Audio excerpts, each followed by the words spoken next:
Halo teman-teman, belajar dimensi 3 yuk. Kali ini kita mau belajar tentang kedudukan titik, garis, dan bidang pada bangun ruang. Biasanya kalau kita belajar dimensi 3 atau bangun ruang, akan dimulai dari mengenal unsur-unsur dimensi 3 atau bangun ruang itu sendiri. Nah, unsur-unsur yang ada di sini ada 3, yaitu titik, garis, dan bidang. Kita langsung masuk aja ya. Yang pertama nih kedudukan antara titik dengan garis pada bidang. Di sini ada sebuah garis, misalnya kita beri nama garis L. Kemudian ada dua titik, titik A dengan titik B. Kedudukan kedua titik ini terhadap garis L adalah yang pertama untuk titik A ini posisinya adalah terletak pada. Jadi titik A terletak pada garis L. Sedangkan titik B ini posisinya tidak dilalui oleh garis kan? Maka kita sebut kedudukan titik B terletak di luar garis L. Jadi ada dua posisi antara titik dengan garis, yaitu terletak pada atau di luar garis. Kalau garis L-nya diperpanjang, dia tidak akan pernah ketemu sama si titik B ini. Langsung yang kedua, kedudukan antara dua garis. Ini ada beberapa posisi. Yang pertama itu berimpit. Kalau berimpit berarti kedua garisnya nempel ya. Misalnya garis AB, kemudian ada garis lain di sini. Ini agak ditebelin supaya kelihatan bedanya ya. Ini garis CD. Nah, kedua garis ini tuh berimpit atau kalau kita lihat kasat mata, garisnya seperti menempel. Lalu lanjut yang kedua, berpotongan. Kalau berpotongan, udah sering nih kita lihat garis berpotongan. Misalnya ini garis L, ini garis K. Berpotongan di satu titik. Jadi tanda dua garis berpotongan itu punya titik potong. Ini nih titik potongnya. Kemudian yang ketiga adalah kedudukannya sejajar. Contohnya ini garis L, ini garis M. Sejajar biasanya ditandai dengan ada tanda panahnya ini. Artinya garis L sejajar dengan garis M. Dan ketika kedua garis ini diperpanjang, nggak akan pernah ketemu titik potongnya dimanapun. Maka mereka disebut sejajar atau saling sejajar. Kemudian yang keempat ada namanya garis bersilangan. Kalau garis bersilangan gimana ya gambarnya? Apakah gambarnya seperti ini, membentuk silang? Jadi sama seperti yang berpotongan ini dong ya, punya titik potong. Nah, kalau garis bersilangan kita akan lihat contohnya di kubus, di bangun ruang. Jadi lebih enak nih lihatnya di sini. Tapi sebelum kita lihat garis bersilangan, kita akan bedakan dulu nih dengan garis berpotongan. Kalau garis berpotongan, garis sejajar, garis berimpit, kedua garisnya tuh terletak pada satu bidang. Tapi kalau garis bersilangan, terletak pada bidang yang berbeda. Contohnya gimana? Contohnya misalnya di sini kita mau pakai garis EF. Garis EF dengan garis AC.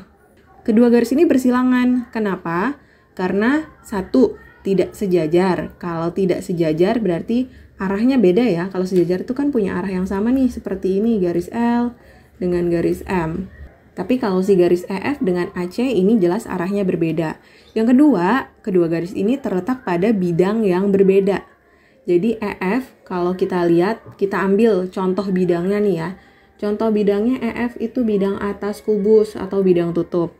Kemudian kalau AC kita pakai bidang alas kubus.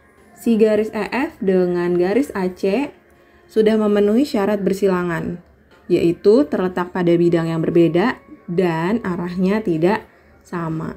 Kalian bisa kasih contoh lainnya garis bersilangan selain EF dengan AC? Pakai contoh kubus di sini ya. Sekarang kita lanjutkan dulu ke kedudukan garis dengan bidang. Ini juga posisinya ada beberapa. Yang pertama ada berpotongan. Garis dengan bidang bisa berpotongan? Bisa. Misalnya nih, ini ada satu bidang, kemudian ada garis. Kalau garis dengan bidang berpotongan itu punya yang namanya ini, titik tembus. Jadi punya titik tembus atau titik potongnya nih di sini. Kemudian yang kedua, kedudukannya berpotongan dan tegak lurus. Kalau berpotongan tegak lurus sudah pasti punya titik tembus dan dia tegak lurus dengan garis yang ada di bidang tersebut. Yang ketiga, sejajar. Kalau sejajar artinya antara garis dengan bidang Itu kalau garisnya diperpanjang atau bidangnya diperluas, nggak akan pernah ketemu titik tembusnya. Jadi mau diperpanjang kemanapun atau diperluas kemanapun nih, si bidangnya nggak akan ketemu titik tembusnya. Sedangkan yang keempat, berimpit. Kalau berimpit artinya si garis tersebut terletak pada bidang. Jadi bukan punya titik tembus lagi, tapi seluruh titik yang ada pada si garis ini nih, itu semuanya terletak pada bidang. Misalnya ini bidang alfa. Kita lihat contohnya kalau di kubus. Misalnya garis HG. Garis HG berpotongannya sama bidang apa sih? Berpotongannya sama bidang misalnya yang ini nih. Bidang samping kubus BCGF. Berpotongan, kalau berpotongan punya titik tembus ya. Titik tembusnya yang mana? Yang ini. Di titik G menembusnya. Dan kebetulan dia berpotongan tegak lurus. Kalau sejajar, garis GH sejajar dengan bidang apa? Sejajar dengan bidang yang, bisa bidang yang depan nih. ABFE, sejajar. Kalau berimpit, garis GH berimpit dengan bidang apa? Bidang EFGH. Jadi dia terletak pada bidang EFGH. Kalau titik tembus, hanya satu titik persekutuan. Oke, lanjut. Kita ke kedudukan dua bidang. Ada dua, yaitu berpotongan dengan sejajar. Kita langsung lihat contohnya kalau pada bangun ruang kubus di samping. Berpotongan, contohnya dua bidang berpotongan yang seperti apa ya? Misalnya kita lihat bidang yang ada di samping nih. Bidang BCGF dengan bidang alas kubus. Kedua bidang ini kita sebut berpotongan karena dia punya yang namanya garis potong. Kalau garis dan bidang berpotongan punya titik tembus, kalau bidang dengan bidang berpotongan punya namanya garis potong. Garis potongnya yang mana ini? Garis potongnya adalah ini, garis BC. Kemudian contohnya untuk dua bidang yang sejajar, misalnya, ini gampang banget nih.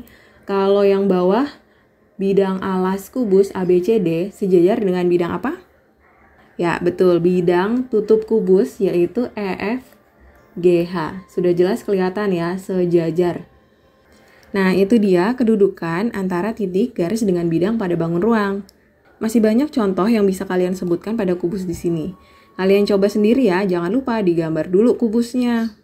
Kalau pakai bangun ruang lain bisa banget. Kalian bisa pakai limas, kalian bisa pakai balok, bisa pakai prisma untuk menunjukkan kedudukan antara titik garis dengan bidang. Jangan lupa tadi kedudukannya ada apa aja? Ada yang terletak pada, ada yang di luar, ada yang berpotongan, sejajar, dan bahkan bersilangan. Silakan dicoba buat contoh-contoh lainnya ya. Selamat belajar teman-teman.